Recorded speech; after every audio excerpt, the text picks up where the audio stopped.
Joining me now for the third time from Vancouver, the Minister of Veterans Affairs, Erin O'Toole. Good to see you, Minister. Appreciate you coming back. Each time you've got something new to say. Good to be back with you, Rosie. Okay, let's start with what today's announcement is about primarily. Let's start with the improvement that you've made to the permanent impairment allowance. This is for, if I understand correctly, veterans who are severely injured, disabled, not able to work more. What have you done to try and improve their lives here?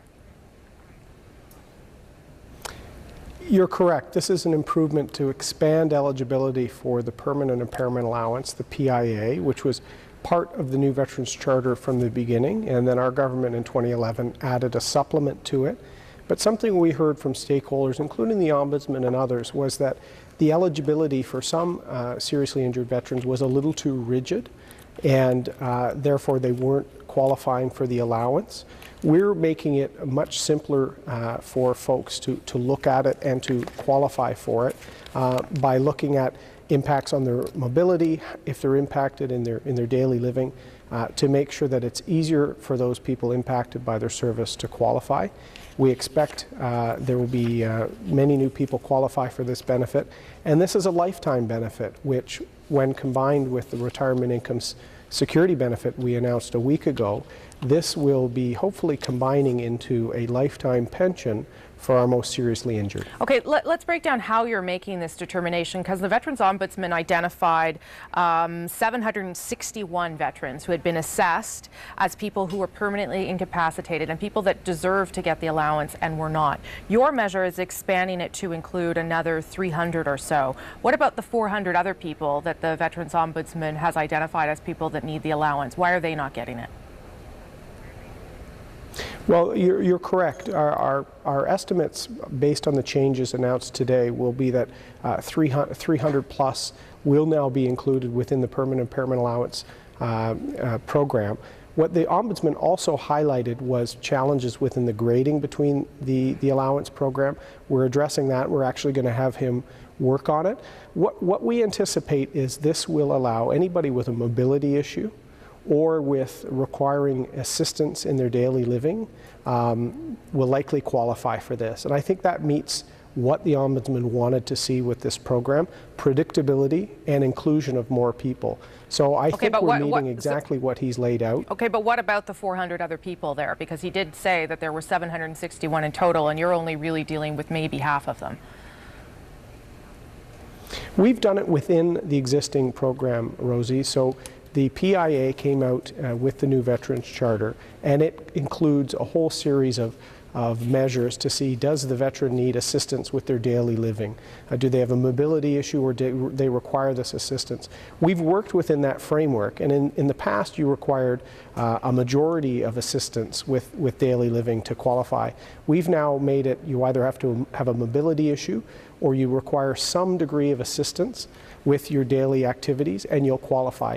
It's simplifying it, it's adding a number, a large number, and making it much more predictable.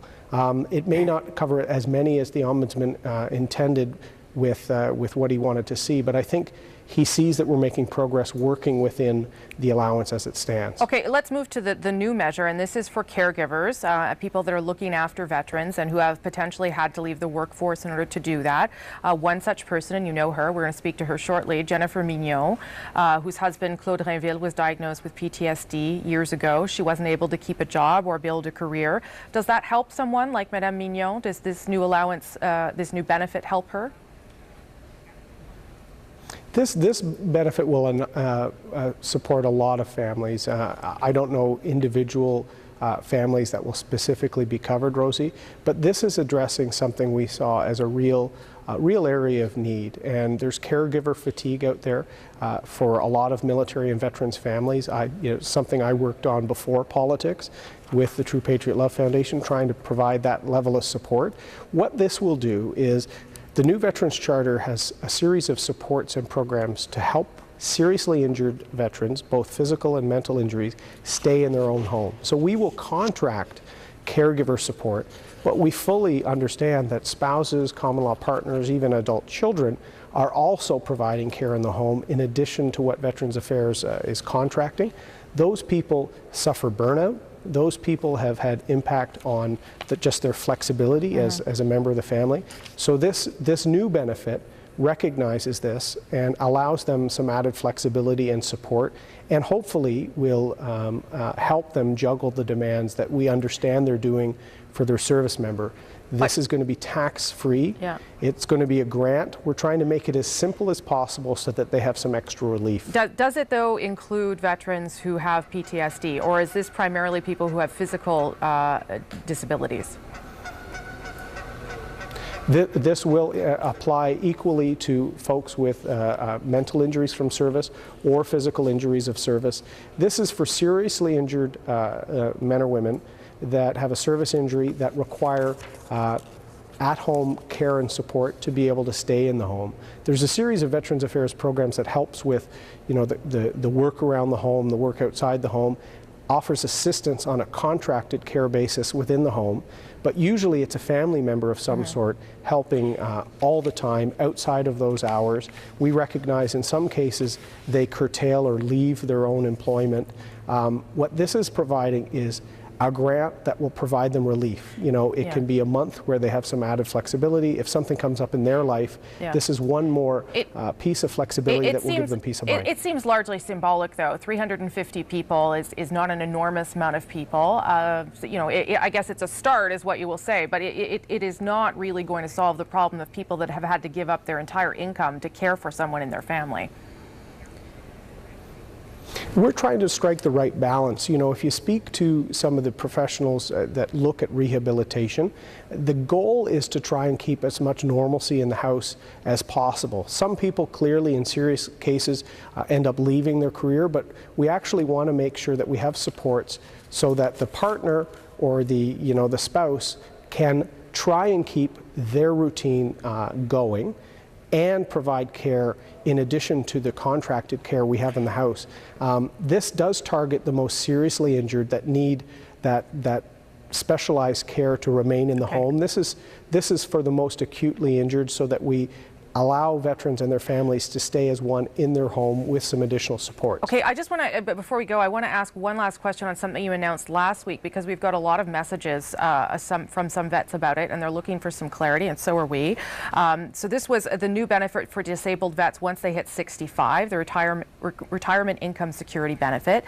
Some permanently disabled veterans who are receiving security insurance plan, or the long-term disability payments, are currently asking whether they will be included in the new program after 65. Does that make sense, what I've asked you there, and can you give us an answer? Yeah, this is why we're rolling some of these out and trying to talk, and I'm doing interviews like this to try and talk about whether it applies to certain situations. The CISIP program you talked about is the Canadian Forces Long-Term Disability Plan. Yes. And members that are injured or sick will receive it. People receiving CISIP, receiving those long-term disability benefits, are eligible for the retirement income security benefit if they're also injured in the line of duty to Canada and are a VAC client.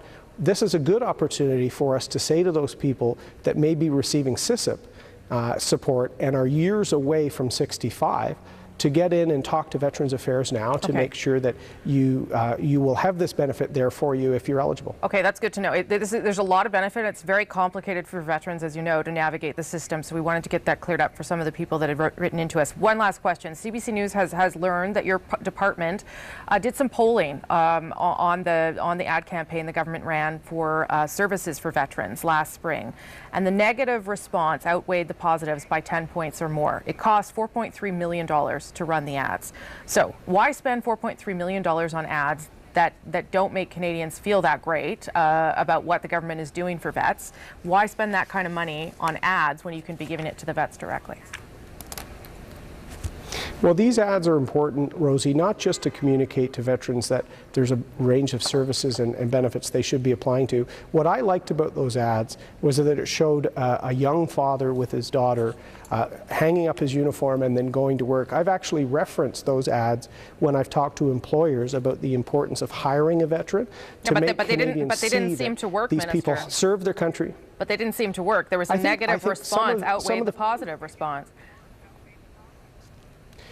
like any ad, Rosie, you're going to have people that thought it was good and hit the target. I think it was clearly skewed towards younger veterans from the Afghanistan or Cold War conflict to sort of show that even in the eyes of Canadians, and even when I got out of the military, I thought of veterans as World War II and Korea service veterans, war veterans. But if you've served your country in uniform, whether it's for 2 years or 22 years, you're a veteran.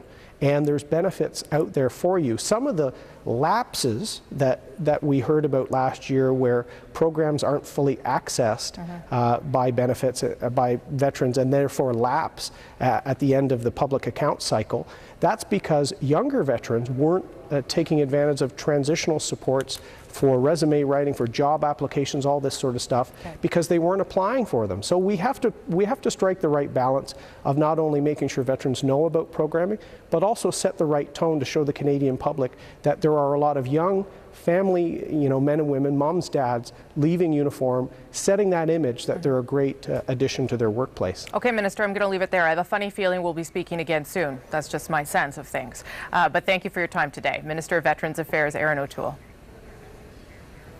Thank you.